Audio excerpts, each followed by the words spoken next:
Hey guys, I'm JanetOnOccasion, and today we're playing the Total War Warhammer II Battle Replay. So this one I'm playing High Elves, I'm against the Beastmen.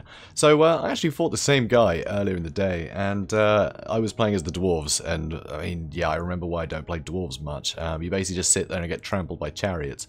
Dwarves, they're so one-dimensional. Anyway, High Elves, much more fun match, and once again against the Beastmen, so it's going to be cool. So I've got a couple of white lions. I wanted something with a bit of armor that could withstand, and also a load of melee defense with all the spears, and basically just cheap anti-large to deal with things like centigores.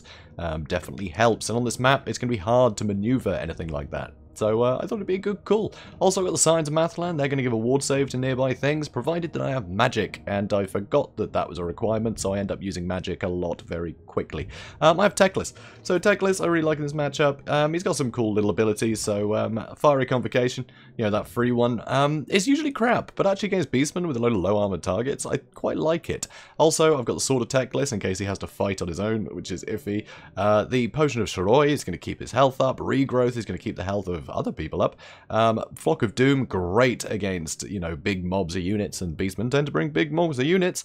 Feebling Foe helps if I need to duel something, and of course the net just helps pin things in place and stop them getting their really good charge bonuses, which means I can capitalize with my two Dragon Princes. I also have some Loathen Seaguard. I like Loathen Seaguard in this matchup. They can fend off Centigores and things a bit more than just archers can, so if things do get in the back line, they can defend themselves a bit. But you know, again, you don't really need armor-piercing missiles, so they'll get some good damage into some very good units. Also, for a bit of terror, I have a Flamespire Phoenix. So, yeah, a lot of fun. I like the Flamespire Phoenix. He's fun. I like him. Also, you know, him coming back to life, that tends to happen a lot more nowadays. So that's good. And yeah, bombarding things, a little low-armored things. Lovely.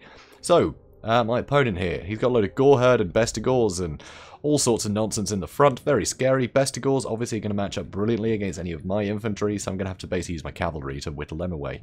But here, you can see I'm about to have a Spirit Leech cast on my Flamespire Phoenix, and that's not the only one. He's actually got two Death Casters. He has two Brave Shamers of Death. He's just going to spam Spirit Leech and Jagged Daggers all day, which is very, very scary. That's going to do a lot of damage. So, yeah, it doesn't look great for the Phoenix right now. Obviously, I've got Regrowth, which will help, but just them continually casting that, you know, nothing can withstand that.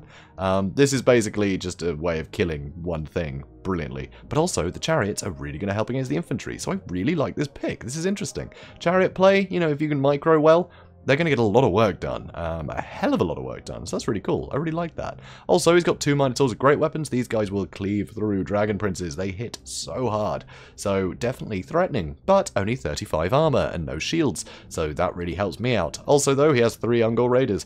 So that's going to be a bit tough. And he does have Morgur as well. So he's keeping this stuff in reserve until he can basically advance his front line. That way he can put a bit of space between, you know, these units and my archers. So speeding things up. So second Spirit Leech is about to be cast on the Flamespire Phoenix, I believe. Oh no, he cancelled it, I think. He will in a sec. Anyway. So, Chariots charging the middle, dealing with the Signs of Mathland. I'm going to charge in with one unit of Dragon Princes. The other unit was going to go over here, but then I see his Minotaurs charging in. So, here, I'm going to use a net on this stuff. So they're going to run straight into the net, but this might be a bit preemptive. Really, it probably would have helped to have them actually get into this fight. But anyway, I'm going to try and get my the Sea Guard to start shooting at this stuff. But amazingly, I don't know what happened here. Honestly, they should have been firing at this stuff, and I thought I was doing that. But anyway, I'm bombarding the crap out of it with my Flamespire Phoenix, so hopefully I can do some damage to these Bestigors. But this is a real pity. This is such a waste. I used a net to stop these Minotaurs, now I'm not even shooting at them? I mean, what on earth? So anyway, I'm keeping my Dragon Prince in reserve because I have to get the charge off with them. More Spirit Leech on the Flamespire Phoenix. Ugh. Anyway, get a nice charge on the Chaos Spawn. They're going to get wrapped up very quickly and use a Flock of Doom on all this stuff because I need to start whittling away these Bestigor herd. That will not do. On the sides, you know, my Spearmen are holding things pretty well. I'm still shooting at the Ungol Spearmen with my Loathen Seagull. I don't know why. I don't know what happened there. I set up that net especially to shoot these guys. So that is a massive waste. I could have wiped out one of the units of Minotaurs already, quite happily. So that is annoying me. But anyway, I got a nice charge on these Minotaurs, and you see the Dragon Princes are killing them so quickly. And here we're going to see a Fiery Convocation, but honestly, I could have done that a lot sooner, because that misses everything. Yeah, whoops, my bad. Oh, I could have cast on that stuff. That would have been nice. Anyway, so these Minotaurs really struggling. I still got plenty of health with my Dragon Princes, but he is getting a nice charge with these Minotaurs. So I'm going to use Enfeebling Foe on them to try and stop them from killing stuff, and I'm going to start shooting at them. So you see these Dragon Princes are going to double back, try and hit the Minotaurs, and I think I even sent Teclis in there. Unfortunately, my Flame Spy thing is taking so much damage, he did actually die, but he came back. So that's pretty great. So he'll be able to come back in, carry on terrifying things. So these Minotaurs with Enfeebling Foe, they're still getting a lot of damage into very expensive units and bogged down by Bestigor Herd. This is not where I want my Dragon Princes, so if I was able to take one unit out nice and early, like I had planned, that would have gone a lot smoother. So yeah, real pity there. Anyway, another Flock of Doom. I'm trying to win this engagement. I need these units free to start hitting things in the middle. He has punched a massive hole in my front line. So I am bringing some of that, you know, debris, I suppose, from my front line back into the fight to try and help. Dragon Princes trying to deal with the Brave Shaman. My Flame Spire Phoenix, where did he go? Where are you, buddy? Where are you? He's around, anyway. Oh, no, he's over there. I pulled him out of the way of the archers for the time being. I'm going to have him basically just hunt down these Deathcasters, because he needs revenge from that. Yeah, will not do. So, charging through all this stuff, got Teclis into the back line, I got my Dragon Princes in the back line. White Lions are now pinning down these Bestigor Herd, but things are looking a bit iffy, and there's still a lot of Bestigor running around, and still Chariots running around. It's all looking a bit iffy. So, another Flock of Doom. Hopefully I can finally kill these guys. This is taking me hours. So here, he will actually pull these Ungor Spearmen back to try and deal with my Dragon Princes in a second, so he will pull away from this engagement, which is wise. Here, though, Teclis has basically spread out a bit too much. With the Chariots and Morga, he's going to get pinned down pretty well. So here, I'm doing a lot of work to this Deathcaster. Flamespire Phoenix is coming in to deal with him, and here you can see Teclis, he doesn't have a lot of mass. He's not able to run through all these Spearmen, so this is really bad. So use a Potion of Shoroi to try and keep his health up, but it's not looking good for him. So again, nice rear charge of the Dragon Princes into all this lark, which is good. One of the Deathcasters has been chased away, but here you can see Teclis has just been Spirit Leeched again, which is really bad. I'm so glad I used that Potion of Shoroi, you know, while I could, before he broke, because that's the only thing that's keeping him going right now. It's really iffy. So anyway, Phoenix coming in, he's going to go for the other Deathcaster. Need to stop this guy. Load of Dragon Princes in here, fighting stuff. Going to start shooting at these guys with my Loathe and Sea Guard, because they don't have a lot of armor. Should be able to kill them pretty quickly. So take that, Ungor Raiders. But I am going to follow up with some Dragon Princes. And I have another unit of Dragon Princes that's going to run after Morga to try and save Teclis, and I'm going to keep the Flamespire Phoenix chasing down that Brave Shaman.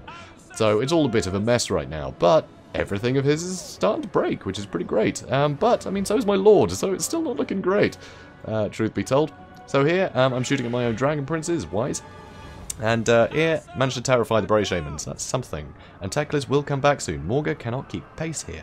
So Teclis has come back. So that's pretty great. So once again, attacking the Brave Shaman. Good news. And here I hit him with an Enfeebling Foe to try and get some more damage on him. But actually he's managed to slip through, which is very annoying. There's a bit of a pity. So Dragon Prince is still chasing these Dragon Princes in the back, dealing with the Ungor Raiders. And here I'm now fighting a load of Bestigor Herd, and unfortunately his Brave Shaman's back as well a load of Ungor Herd. So suddenly he's actually got a lot of strength that can come in here and do a lot of damage to all my infantry. So that's iffy. To the Dragon Princes, only 11 left, they're going to have to work overtime. And I've been using so much of my magic, I haven't been able to use a regrowth on any of these guys. So, you know, martial mastery and everything, that's a thing of the past. So it's a bit iffy.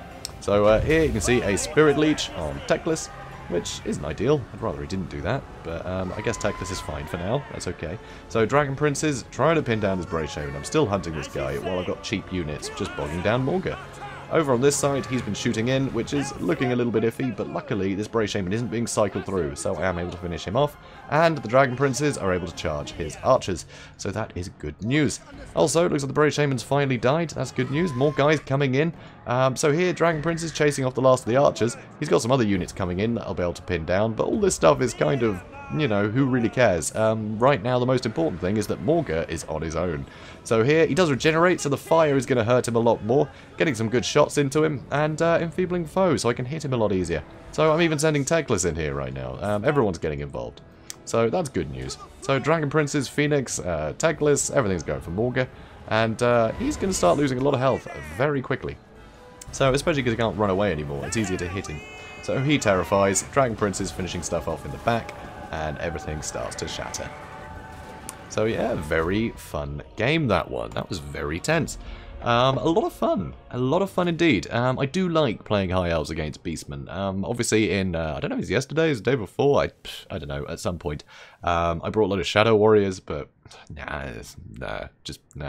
This is more my speed. I like this. I like this kind of build against Beastmen. This is where I'm more comfortable. It's less risky, and you're not just going to get rolled over by sort of Centaurs and things. But the map definitely helped me in this one, because he couldn't really risk, going really mobile. It's very difficult to sort of slip things through, around all those massive cairns that are in the way. So he had no choice but to just go really heavy and punch through the front line, which almost worked, actually. And I really messed up with the Loathed Sea Guard there. Just shoot at the Minotaurs, guys.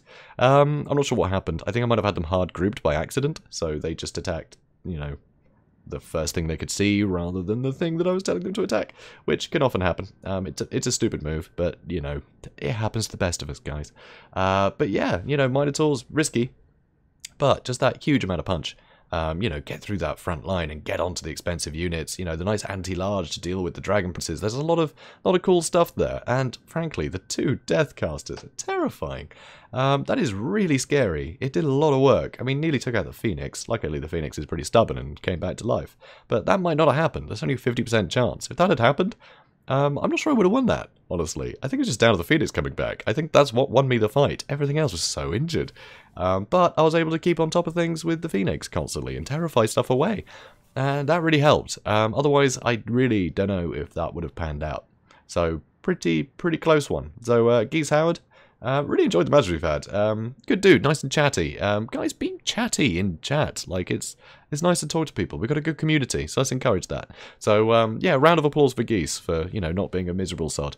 That's always good. So yeah, love the games, man. Fantastic. Guys, if you enjoyed this, please do comment, like, and subscribe, and I will see you in the next one. Have a good day, guys.